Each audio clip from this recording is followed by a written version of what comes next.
Before we say what happened to Joy Kwamboka, we must first say who she was. Because this story has been told before, in 100 villages, in 100 different mouths, and it is almost always told starting from the pregnancy, starting from the shame, as if the woman only began to exist at the moment she became inconvenient. We are not going to tell it that way. We are going to start where Joy started, with a life that was small and complete and hers, before anything was taken from it. Joy Kwamboka grew up in Kiegoi, a small village in Meru County in the highlands of Kenya, where the mornings arrived in mist and the afternoons smelled of red soil after rain, and the evenings were for sitting at the doorway with your people and watching the hills go dark. It was not a wealthy village. Most families farmed small plots, tea, miraa, maize, and whatever was left over after eating, they carried to the market in Meru town, 2 hours by matatu, to exchange for money that never seemed to be quite enough. Joy's father had died when she was 13, leaving Mama Kwamboka with 3 children, a small plot of land, and the specific kind of grief that does not announce itself loudly, but instead settles into the body like weather. Joy was the eldest. She understood what that meant before anyone told her. She started helping at the market at 14, selling tomatoes and onions and green peppers from a blue plastic tray that she balanced on her head with a confidence that older women noticed and silently approved of. By 20, she was running her own small store, not big, 4 square meters of open-air space between the green seller and the woman who sold second-hand clothes. But it was hers. She arranged it with care every morning, wiping the tray, sorting the tomatoes by size, keeping the prices fair. She was known for giving credit to customers she recognized as struggling without being asked. She was known for her laugh, sudden and full, the kind that spread to whoever was nearby. She was known for carrying water to Mama Njoki, the oldest woman on the road, every morning before the market opened, without being asked, because the woman's knees had given out and no one else had thought of it. This is who Joy was. This is the woman the village would later stand in a circle around and discuss as though she were a problem to be managed. A woman the whole village knew by name. A woman they would all forget how to see the moment she needed them to look clearly. Brian Mwangi came back to Kiegoi in March. He came for a funeral. His uncle's, a man who had been sick for a long time and whose death was expected, and mourned in the muted way of expected things. Brian had been working in Nairobi for 3 years, in a logistics company that moved goods between the port and the interior.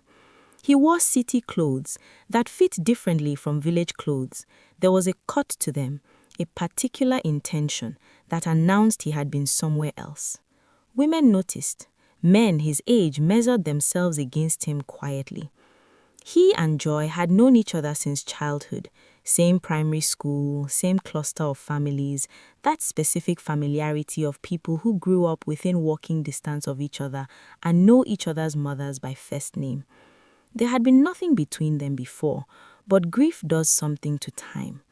The uncle's funeral slowed things down and stretched the evenings, and Brian stayed longer than planned, and there were conversations at the doorway in the cooling dark, and then there were more conversations, and Joy, who had spent 7 years being responsible for everything and everyone, found something in those evenings that felt like being seen for the first time in a very long while.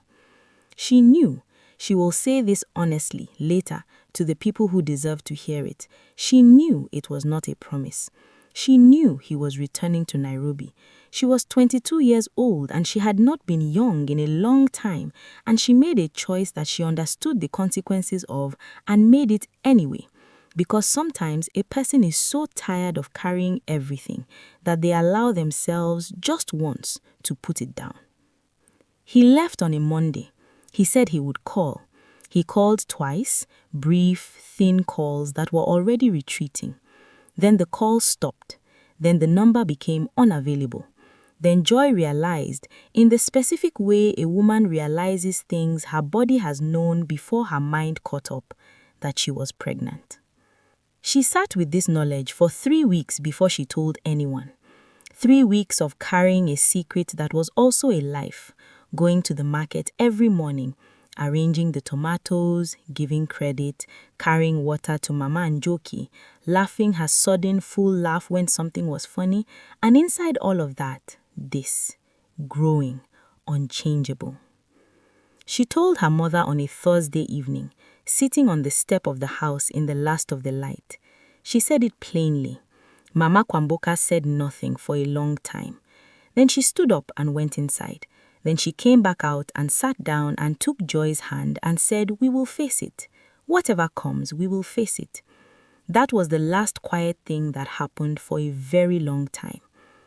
The village would soon find out. And in a village like Kiegoi, what the village knows and what the village does with what it knows are two different and equally dangerous things. The village found out the way villages always find out, not through a single telling, but through the accumulation of glances and pauses and the particular silence that falls when a pregnant unmarried woman walks into a space that has already been discussing her. It started with Mama Gathoni. Mama Gathoni was 62 years old and had lived in Kiegoi her entire life, had buried a husband, raised 5 children, and attended every funeral and every wedding and every dispute resolution meeting the village had held in 3 decades. She was not the village chief. She held no official title, but she held something more powerful than title. She held the moral temperature of the place. When Mama Gathoni approved of something, the village approved. When she did not, the village found its disapproval quickly. Mama Gathoni did not approve. She heard from a neighbor. She confirmed from another. By the following market day, she had formed her position and began quietly but thoroughly to share it. Not as gossip. She would have been offended by that word. As concern. As the kind of moral seriousness she believed a community owed itself. She said, "This is what happens when girls are not raised with proper values." She said, Mama Kwamboka should have watched her daughter more carefully. She said, "What kind of example is this for the other young women of this village?" She said all of this with the gravity of a woman performing a public service. And people around her nodded, because Mama Gathoni's gravity was contagious, and because it is always easier to nod than to ask whether the thing being nodded at is actually true. Joy felt it at the market first. A change in the texture of interactions. The credit customers who used to return her smile now looked away. The woman next to her stall, who had always shared her lunch, began packing her food before Joy arrived. Children who used to run to her for a spare tomato were called back by their mothers with an urgency that was not there before. Then came the words directly. A woman passing her store said to no one in particular, loud enough to be aimed, "Some people have no shame." A man she had known for years looked at her stomach and shook his head slowly, as if she were a wound. 3 women from the church committee came to her mother's house on a Sunday, not to offer help, but to discuss with carefully maintained sadness what this meant for the family's standing in the congregation. Joy listened to all of it. She did not respond, not because she had nothing to say. She had entire speeches building inside her, heated and precise.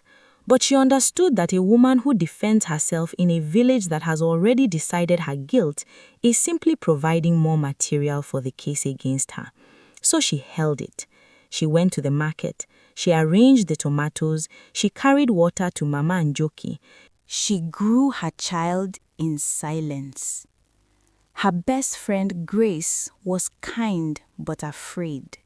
She visited in the evenings, stayed for an hour, sat close and was warm and present, but she did not stand beside Joy at the market.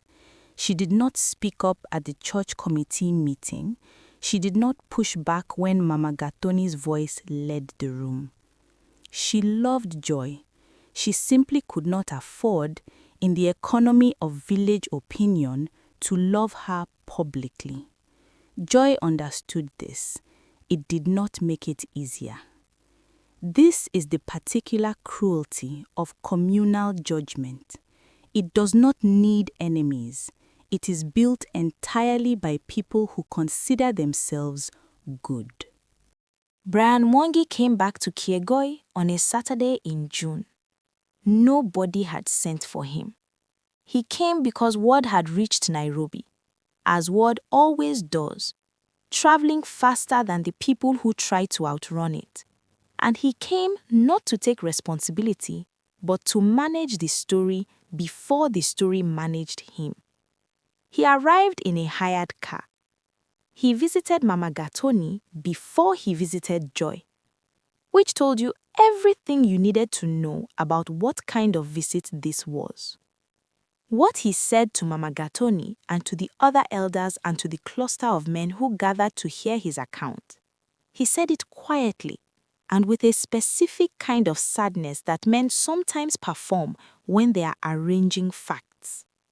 He said that he and Joy had never been in a relationship. He said he did not know how this had happened. He implied, carefully, deniably, in the language of pauses and downcast eyes, that he was not certain the child was his. He did not say this directly. He did not need to. The implication was a knife that the village sharpened themselves and handed back to him already done.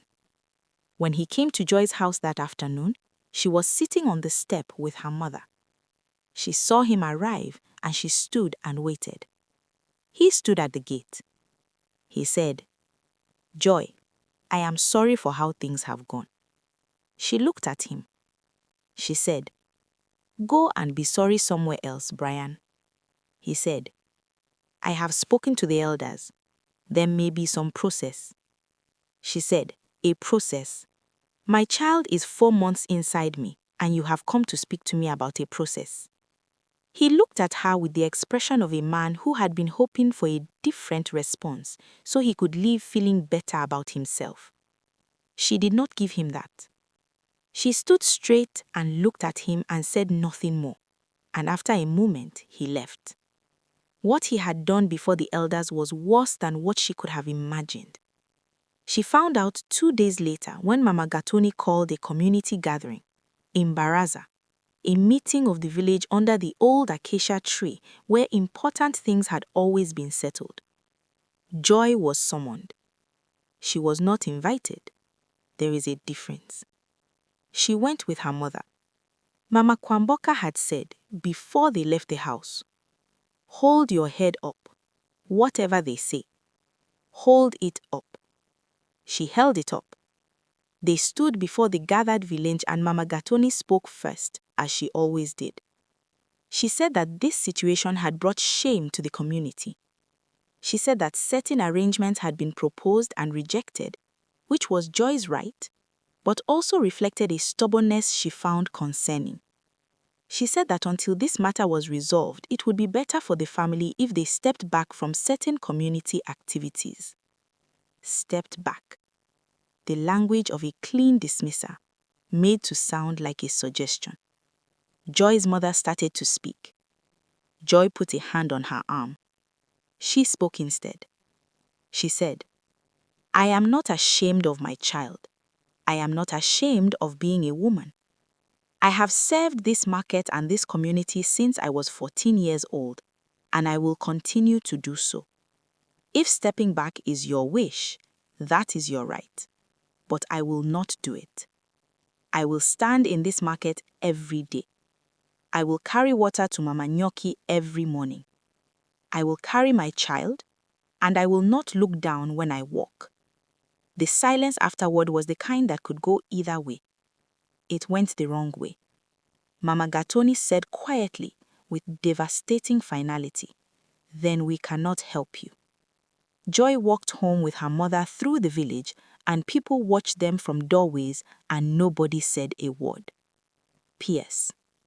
The loneliest walk a human being can take is not through a wilderness, It is through a place full of people who have decided not to see you. July came, and with it the long rains.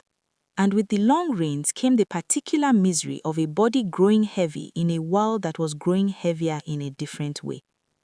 Joy kept the store. She was at the market every day, 6 months pregnant now. The belly impossible to ignore. Her face set in the specific composure of a woman who has decided that the only protest available to her is continued existence in full view. Some customers came back, quietly, one by one. People who had known her long enough to feel their absence as a failure, who told themselves they were only buying tomatoes, who paid her fairly and looked her in the eye, and in doing so offered a small, wordless restoration of her dignity. Most did not come back. The market women who had always been her community now clustered at the far end of the row, their conversations dropping to whispers when she passed. A church group that had always included her in the Christmas food drive did not send a note this year. Mama Nyoki, the old woman she carried water for every morning, told her gently one day that her daughter said perhaps Joy should not come anymore. Joy stood at the old woman's gate for a moment. Then she said, "I understand." Then she walked home with the full jerrycan still in her hand. She did not understand, but she said it anyway. Because there are moments when grace is the only weapon left, and you use it not because it costs you nothing, but because it costs you everything, and you choose to spend it anyway. Mama Kwamboka watched her daughter with the fierce, aching attention of a mother who knows she cannot carry this for her child, but cannot stop trying to find a way. She took on extra work, washing clothes for a family in the next village, carrying their water since Joy could no longer do the heavy lifting, selling more at the market and keeping careful track of every shilling. She did not complain. She did not add the weight of her own exhaustion to Joy's. She simply appeared every morning already working and kept appearing. Grace came on Friday evenings. She had begun bringing food, a container of stew, sometimes mandazi, sometimes nothing but herself, which was enough. She would sit with Joy on the step and they would talk about small things deliberately, about the market, about a film they had both heard of, about the way the hills looked in the rain, not about the village, not about Brian, not about the embaraza, just small things, clean things, chosen carefully to give Joy's mind somewhere to rest.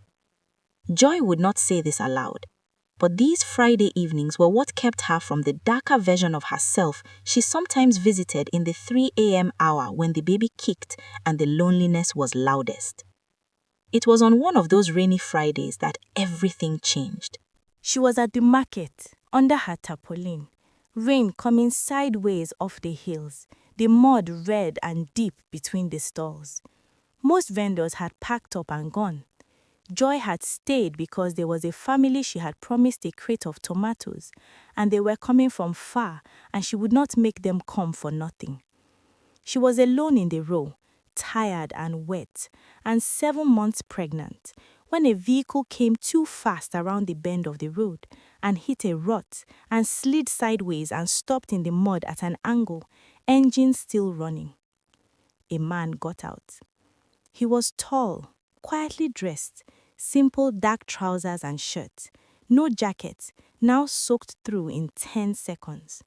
He looked at his vehicle, which was not going anywhere on its own in this mud. He looked around at the empty market and the rain. He saw Joy. He came toward her store, ducking under the tarpaulin. He said, "I am sorry to bother you. Is there somewhere I can reach someone with a rope or a tractor? I need to be in Meru this evening." Joy looked at him. Then she looked at his vehicle tilted in the mud. She said, "Sit down first, you are soaked." He said, "I do not want to trouble you." She said, "I have a flask of tea and I have nowhere to go in this rain. Sit down." He sat. She poured tea into the one cup she kept in her bag, her own cup, and handed it to him without hesitation, which he noticed because people who have been to many places and watched many humans know that hospitality without hesitation is the rarest kind. She called Kariuki the tractor man from the next stall on her mobile phone. She described where the vehicle was, she bargained a price she thought was fair, and told the man what it would cost. He accepted without a word of complaint. While they waited, they talked, not about big things, about the rain, about Meru town, which she knew and he was trying to reach, about the hills, which he called beautiful and which she had lived inside her whole life and had never thought to call anything, the way you do not think to name the air. He asked her name. She said Joy. He said that is a good name to carry. She said sometimes it takes effort. He smiled at this, not the smile of someone being polite, but the smile of someone who has heard something real. Kariuki came with the tractor. The vehicle was pulled out. The man thanked Joy twice. He paid Kariuki.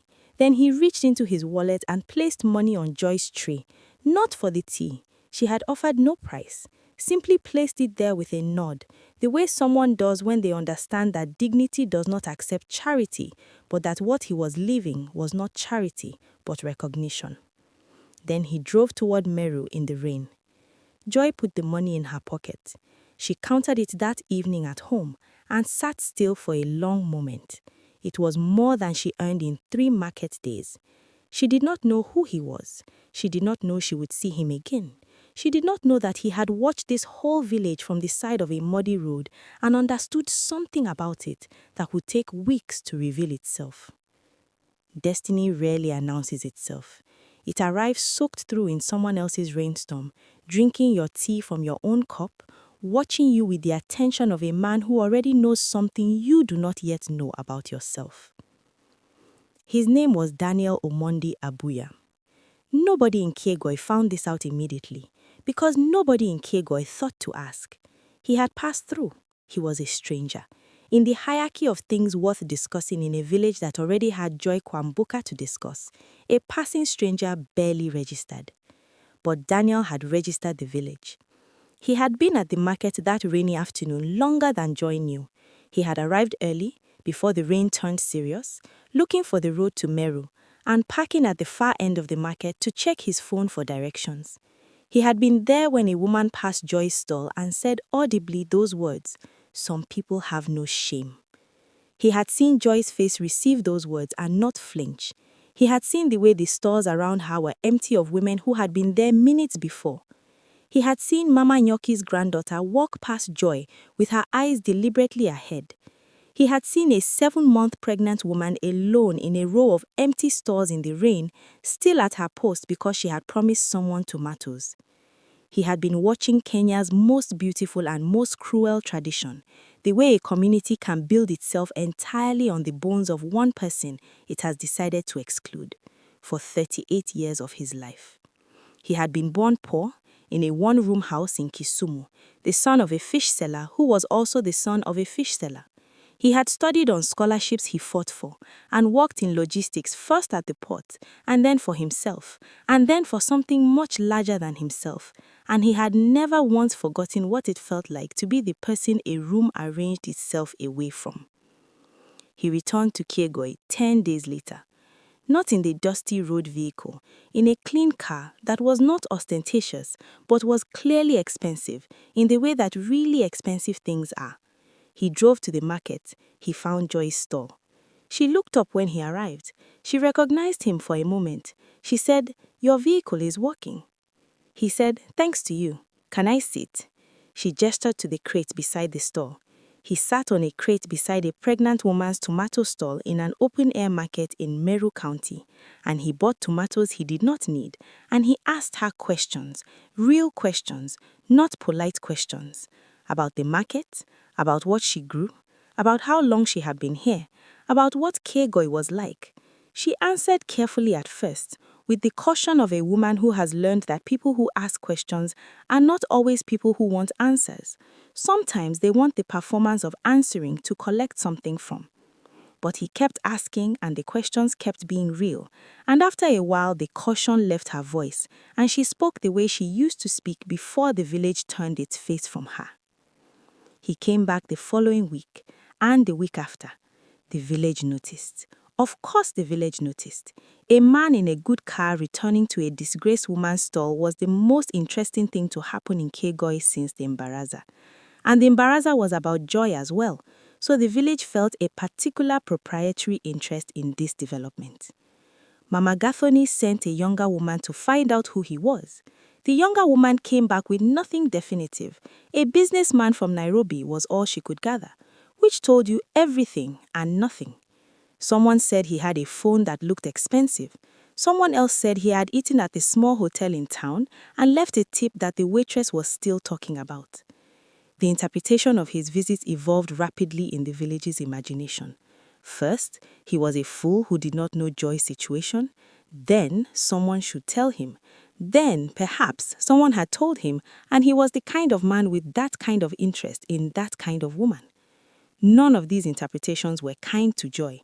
None of them considered that a man might sit on a crate beside a woman simply because he found her worth talking to. Joy paid little attention to the village's interpretation. She was 8 months pregnant, and she was tired, and she had stopped giving the village's opinions the energy required to interpret them. She noticed that when Daniel came, the weight of the day shifted slightly, not because he fixed anything, but because he spoke to her as though she were a complete person in a season where everyone else was relating to her as a problem. He did not ask about the pregnancy. He did not ask about the father. He did not ask about the Mbaraza or Brian Mwangi or Mama Nyoki or any of the things that the village discussed whenever her name came up. He asked about tomatoes. He asked which road was best in the rain.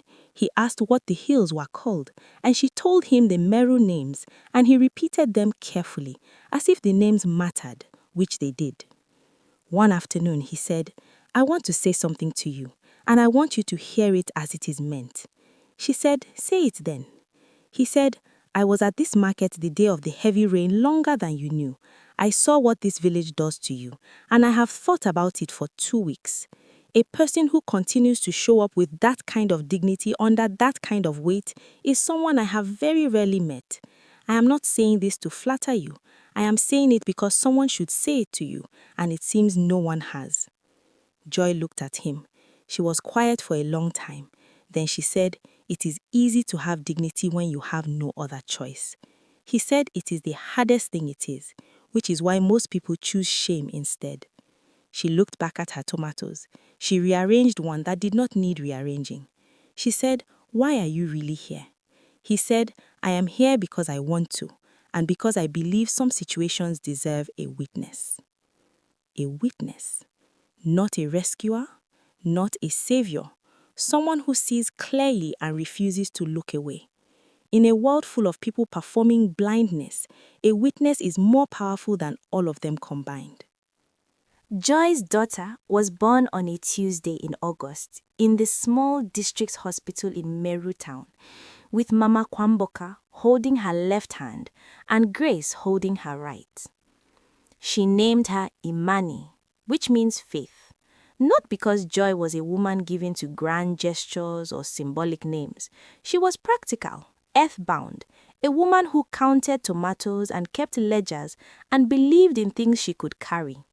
She named her Imani because in the month before the birth, in the hardest weeks, what she had kept coming back to was not hope exactly.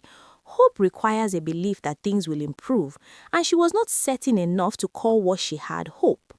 What she had was something prior to hope, a foundational insistence that the future was still worth arriving at. Faith, Imani.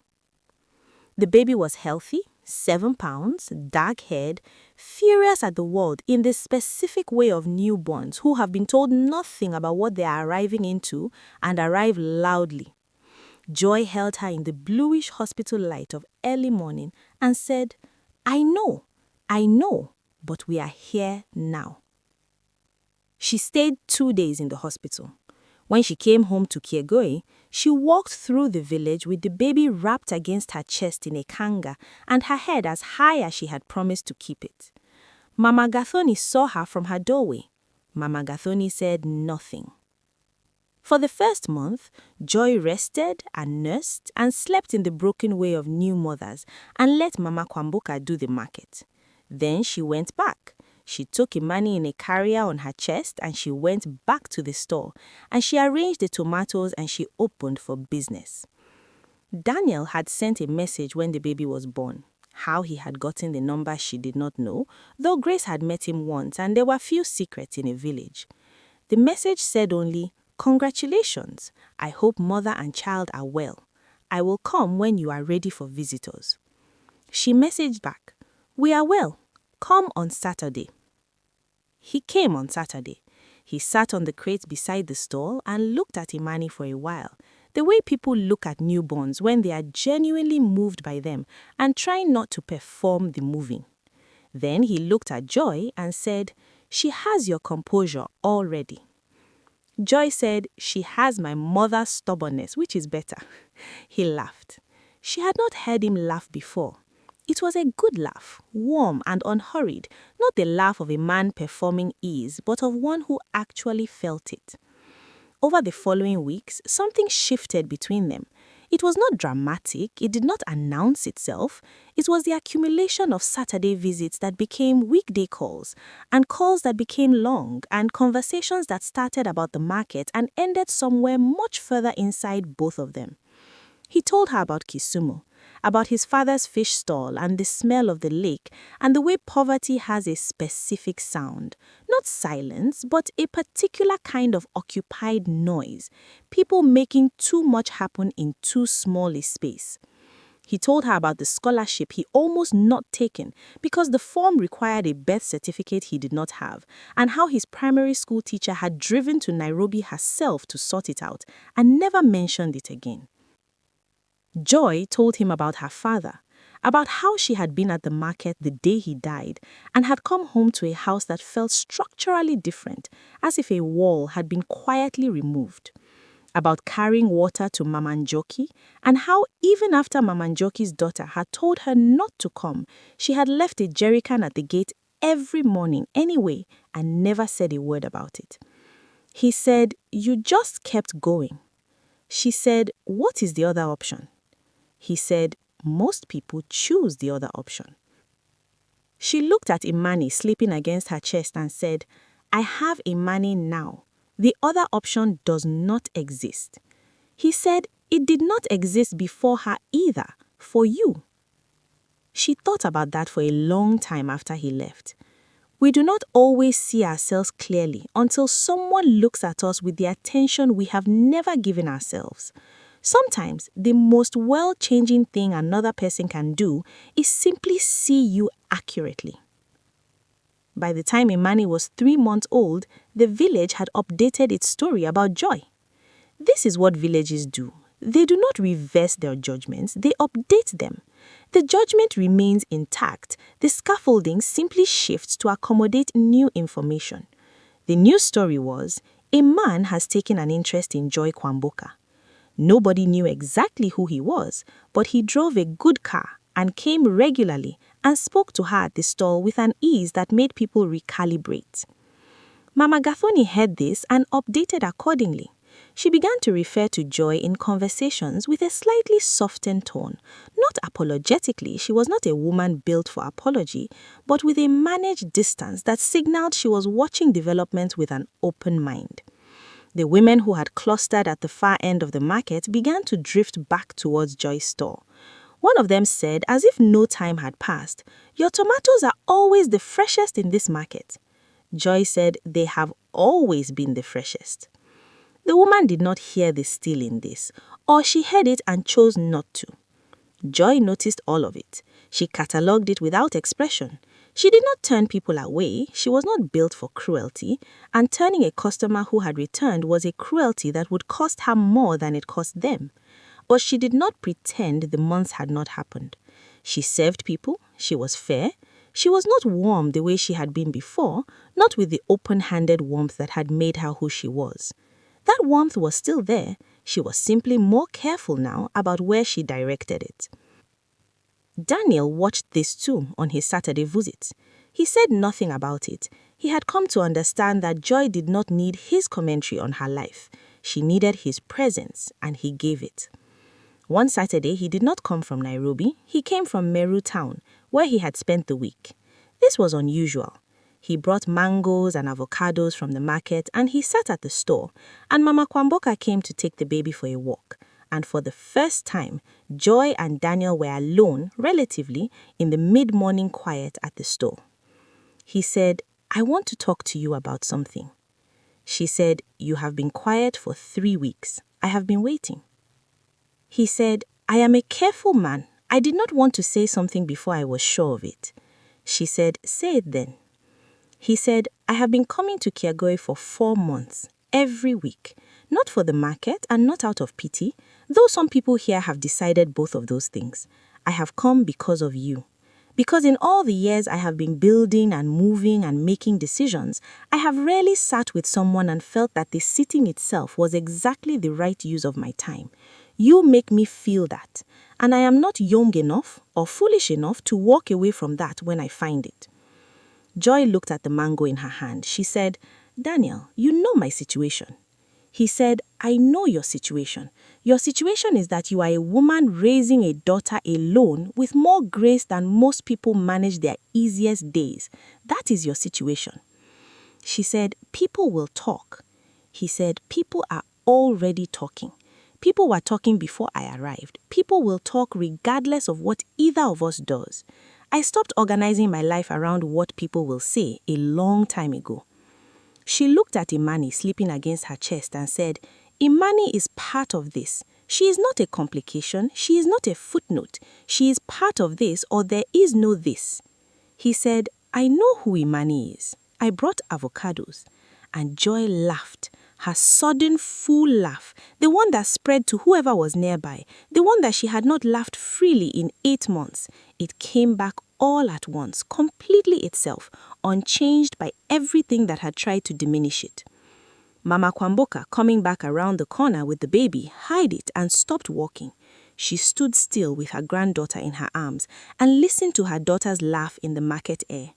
Then she began to walk again, and she was smiling. Some things survive everything that was meant to kill them. A laugh, a name for a child, a cup of tea offered without hesitation in the rain. These are not small things. These are the things that outlast the village. Daniel Omundi Abuya asked Joy Kwamboka to marry him on a Thursday morning at the tomato stall, with Imani on his knee and Mama Kwamboka as the only witness. He had been to see Mama Kwamboka the week before, not to ask permission, he was clear about that distinction, but to speak to her as the head of Joy's family, to introduce himself properly and explain his intentions and hear from the woman who knew Joy best what she thought of this. Mama Kwamboka had listened to him for a long time. Then she had asked him 2 questions. First, what do you know about difficulty? Second, when things are hard, what do you do? He had answered both questions honestly. She had listened. Then she had said, "My daughter has already been through one man who could not answer those questions. If you cannot answer them on a bad day, do not answer them today." He said, "I grew up in one room. I have lost more than I have won at every stage of my life, and I am still here. When things are hard, I get quieter and I think and I do not run. I have never run from anything I actually valued. Ask anyone who has known me for more than a year." Mama Kwamboka had looked at him for a long time. Then she offered him tea.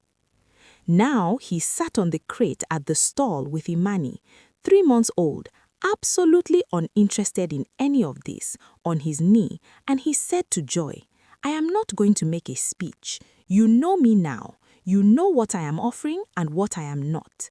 I am asking you to build something with me, you and Imani, something real that we construct together that neither of us can take credit for alone. I am asking." Joy was quiet for a long time. She said, "I need to ask you something first." He said, "Ask." She said, "This village has watched everything that happened to me this year, and now they are watching you come here, and some of them are starting to be kind again, not because they changed their minds, but because they are changing their calculation. If you and I are together, if this becomes real, they will come back.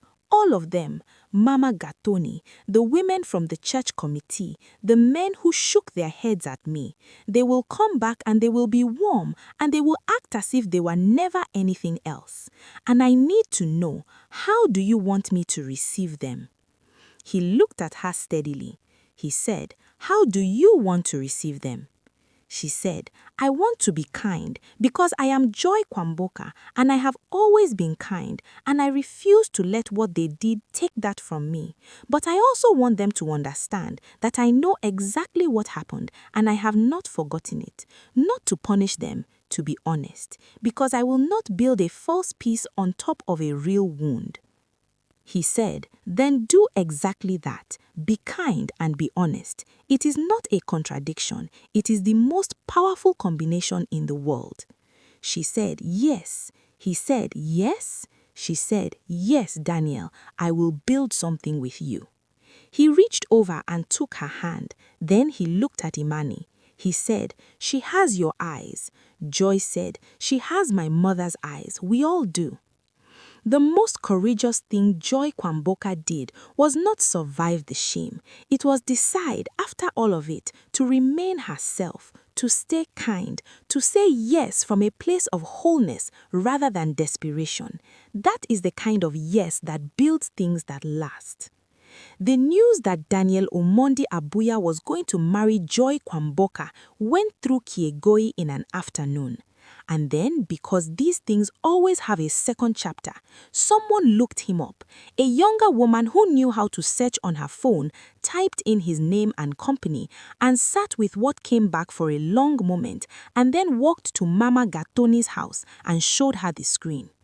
Daniel Omondi Abuya, Chief Executive Officer, a logistics and transport company operating in 6 East African countries, a man whose company moved goods through the region in a week than Kiegoi saw in a year, a man who had been to State House, a man whose photograph appeared in a business magazine from the previous year with a caption that described him as one of Kenya's most influential figures in regional trade.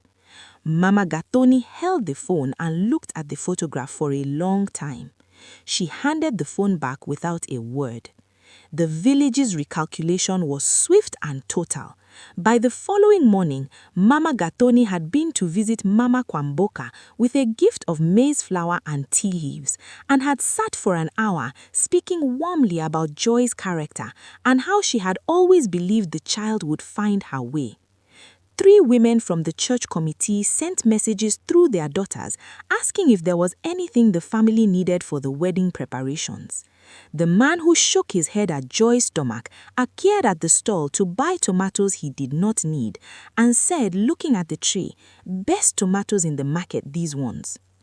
Joy watched all of it. She accepted the maize flour. She thanked the church committee through their daughters. She sold the tomatoes.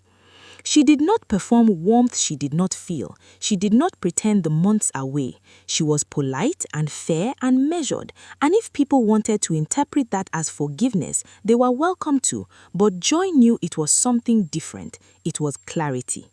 She saw exactly who these people were and what they were capable of, and she was choosing to remain in relationship with them, not out of need or dependence, but because they were her community, imperfect and redeemable, and she was not going to abandon a community that had already shown her what abandonment felt like. Daniel watched all of this from a careful distance. He had been to Mama Gatoni's house himself, not to confront her, but to introduce himself properly, which was the respectful thing to do. Mama Gatoni had received him with the formality of a woman who was recalibrating at speed. She said, "We are glad you have chosen to bring your family here. Kiegoi is a community that stands together." He looked at her. He said, "I am glad to hear it. Joy has told me how much this community means to her. I hope it continues to deserve that." The sentence was quiet and even and perfectly mannered. Mama Gatoni understood it completely. She said, "Of course."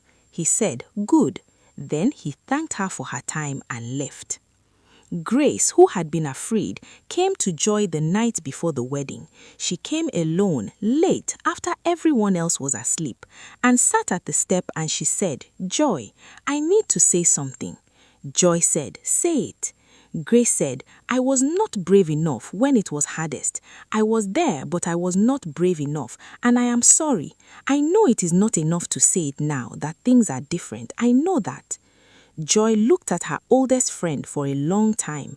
She said, "You came on Fridays, every Friday, with food and with yourself. I know how much that cost you in this village. I know what it meant that you kept coming. It was not everything I needed, but it was not nothing." Grace said, "It should have been more." Joy said, "Yes, it should have been, and I need you to carry that. Not for me to punish you with, I am not going to punish you, but because the carrying of it is what makes you different next time. When the next woman is standing where I was standing, I need you to be braver. Can you do that?" Grace said, "Yes." Joy said, "Yes, Grace, we are okay. We have always been okay."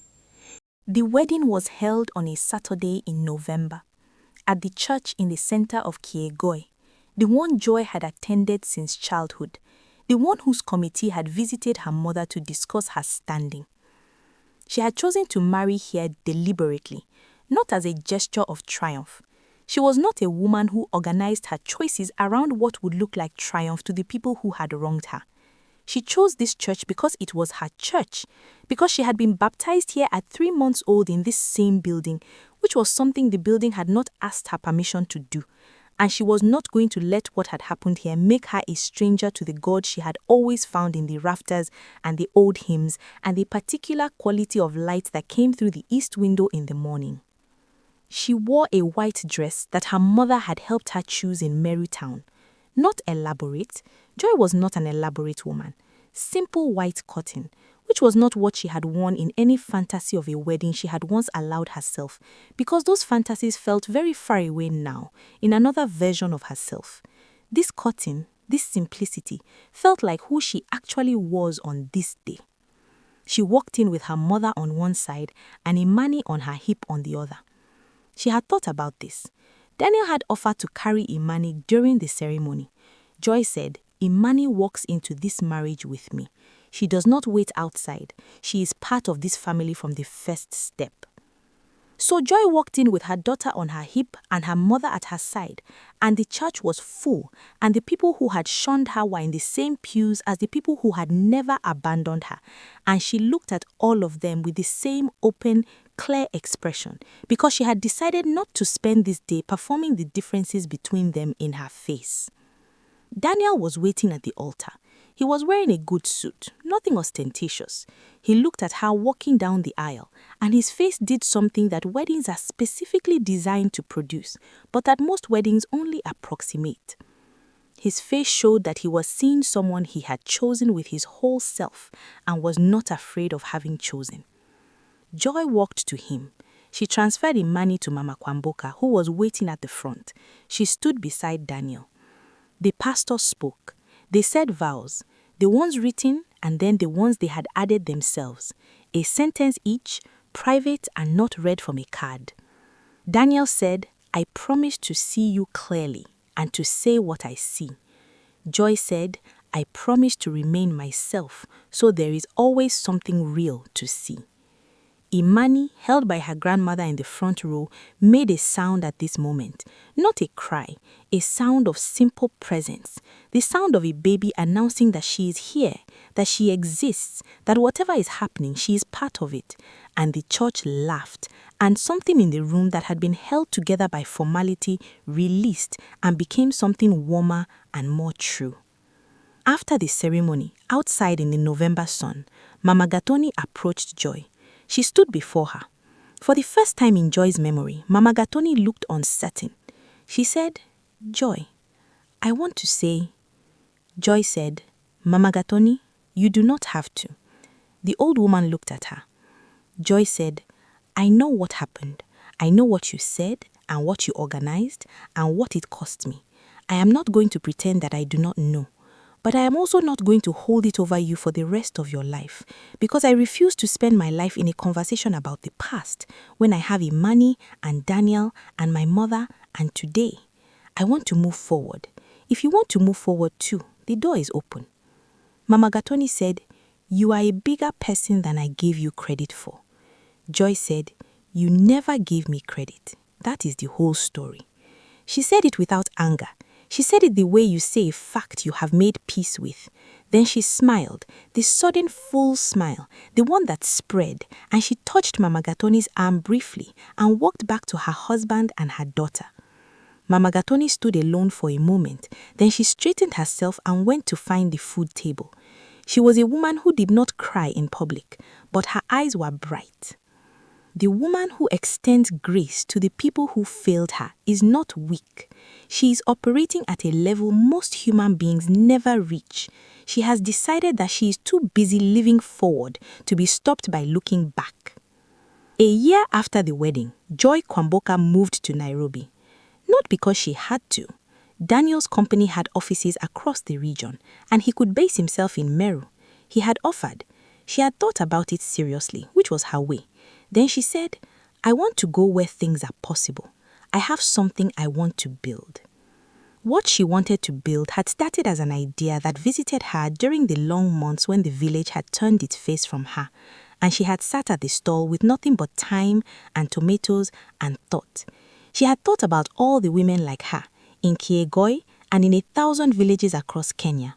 Young women who had made choices or had choices made for them and had been pushed to the edges of their communities and had no one to help them back in.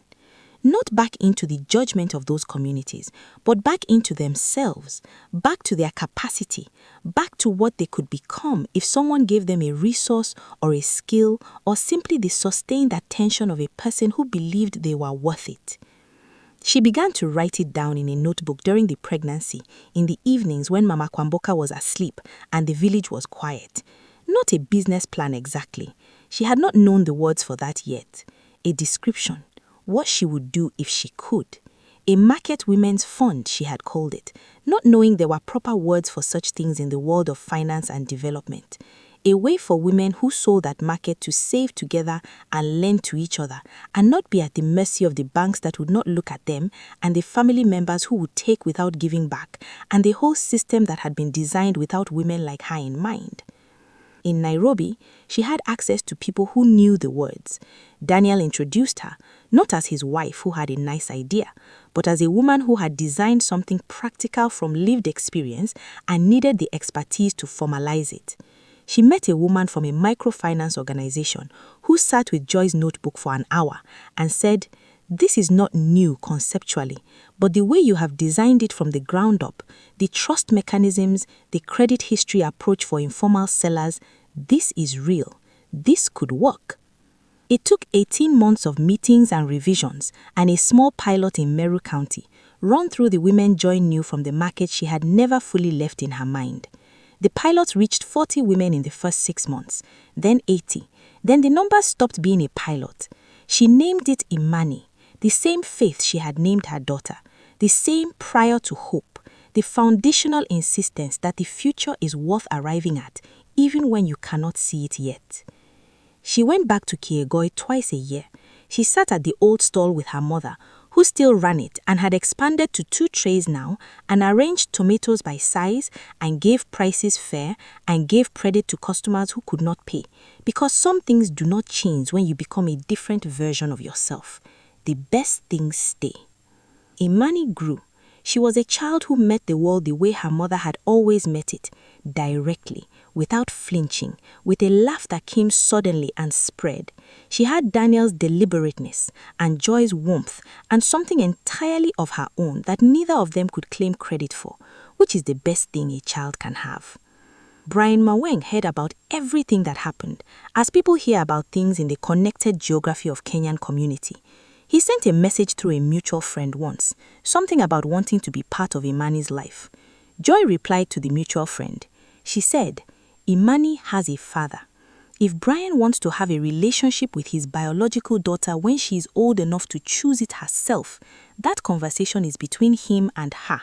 It is not between him and me. She did not say it with bitterness. She said it with the specific clarity of a woman who has finished a chapter and is living in a different book. Not every wound needs a confrontation. Not every wrong needs to be addressed by the person who was wronged. Some justice arrives on its own schedule. Joy's job was not to deliver it.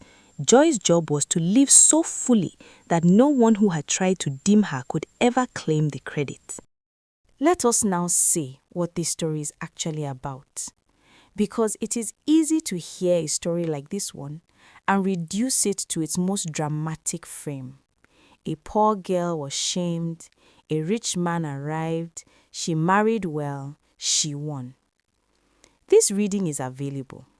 It is also entirely wrong.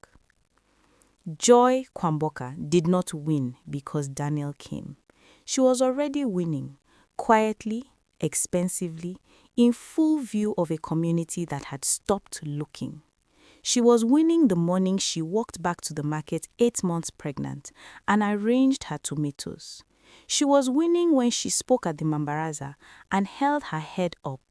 She was winning every Friday evening when she sat on the step with Grace and talked about small, clean things to give her mind somewhere to rest. She was winning at 3 in the morning when the darkness was loudest as she pressed her hand against the baby in her stomach and said, "We are going to be fine." She was winning when she gave a soaking stranger her own teacup and negotiated his tractor fee without being asked. Daniel did not rescue Joy. He recognized her. There is a difference so large between those two things that the whole story rests on it. Rescue requires a person to be failing. Recognition requires a person to be present, to be seen clearly, accurately, as who they actually are, and not who the surrounding story has declared them to be. Joy was not failing. Joy was in difficulty and in pain and in a community that had chosen not to see her, which is a different thing from failing. When Daniel sat on the crate and bought tomatoes he did not need and asked real questions, what he was doing was very simple. He was looking at her correctly. And in a season when almost no one else was doing this, the effect was profound. This story is about the violence of communal judgment and how easily it consumes people who deserve better. Mama Gathoni was not a monster. She was a woman who had been given authority in a community and had used it without mercy on a person who deserved mercy. The women from the church committee were not evil. They were people who followed the temperature of the room instead of setting it themselves. Brian was not a villain from a story. He was a young man who made a choice and then made a worse choice to protect himself. Both of them ordinary human failures, scaled up by the damage they caused. None of them saw Joy as clearly as she deserved to be seen. And the cost of that failure, the specific, compounding daily cost, was carried entirely by Joy and Mama Kwamboka and Imani, people who had done nothing to earn it. This is the thing this story asks you to sit with. How many people in your own life are you not seeing clearly? How many people in your community, your street, your market, your workplace, your family, how many of them are carrying something heavy that you have decided is a judgment on their character rather than a circumstance of their life? How many of them are showing up every day with a dignity you have not named because you have been too busy reading the narrative that everyone else agreed on? You do not have to be Daniel to change something. Daniel changed things by sitting on a crate and asking real questions and coming back. That is available to anyone with a crate and a question and the willingness to return. And you do not have to be Joy to learn from Joy.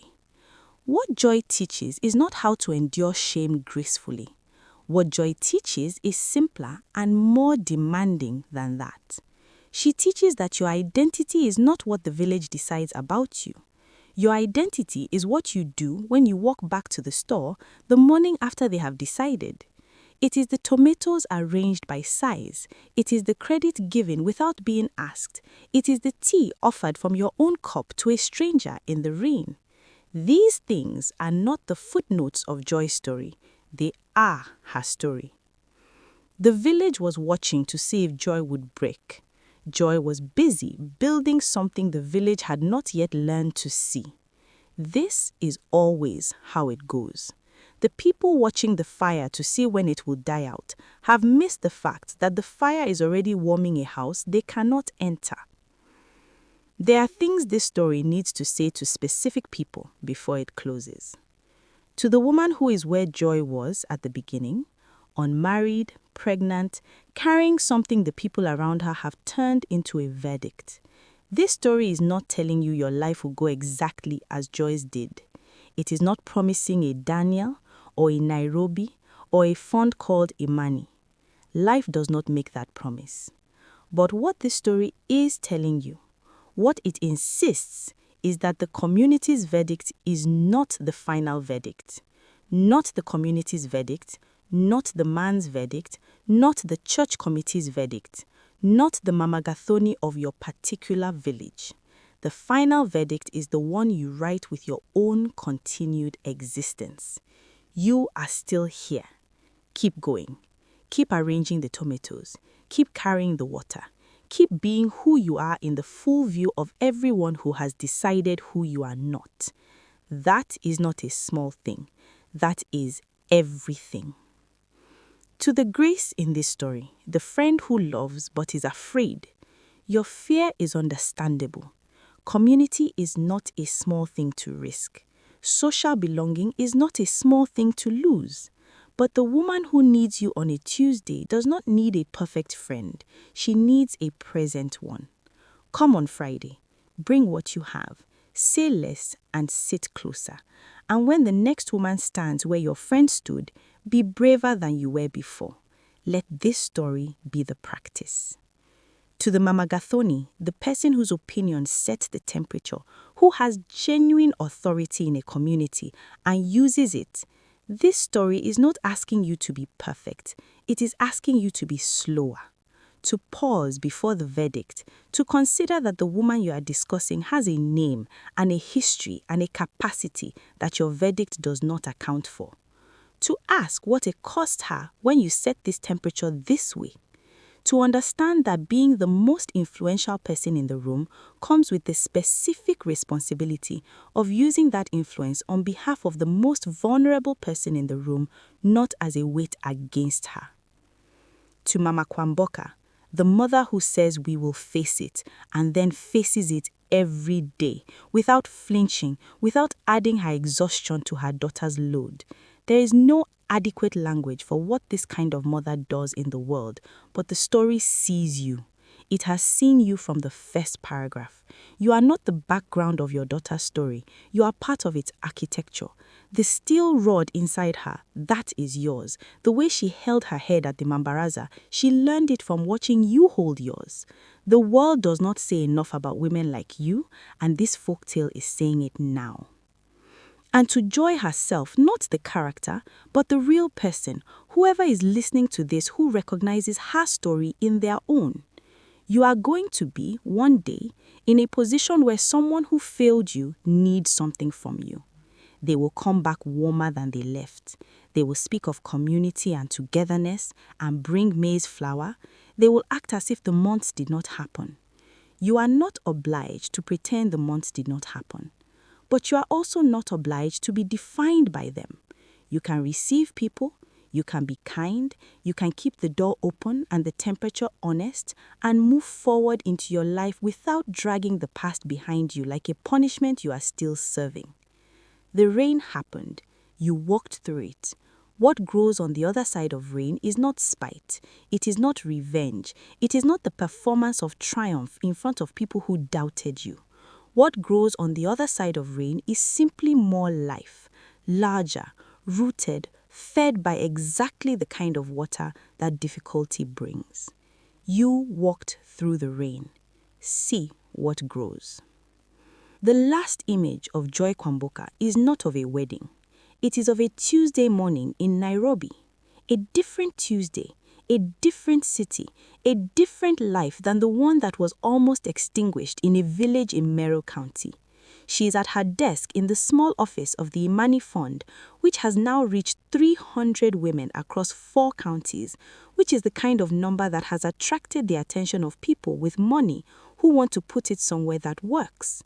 She is reviewing an application from a woman in Kisii, a vegetable seller, 34 years old, 3 children, a business that is functional but needs the floor raised.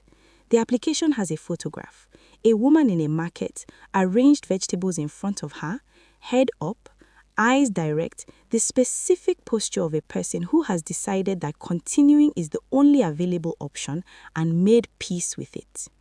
Joy looks at this photograph for a long time. She picks up her pen. She writes in the margin of the application, "Approve. Call her this week. Assign Wanjiku as her mentor. Follow up in 30 days. She puts the pen down. She looks at the photograph one more time. She says quietly, to no one in particular, to the woman in the photograph who will never hear it, to the version of herself who stood in a market in the rain and offered her own cup, "We see you." Then she picks up the next application. The village decided what joy was. Joy decided what joy became. These are not the same story.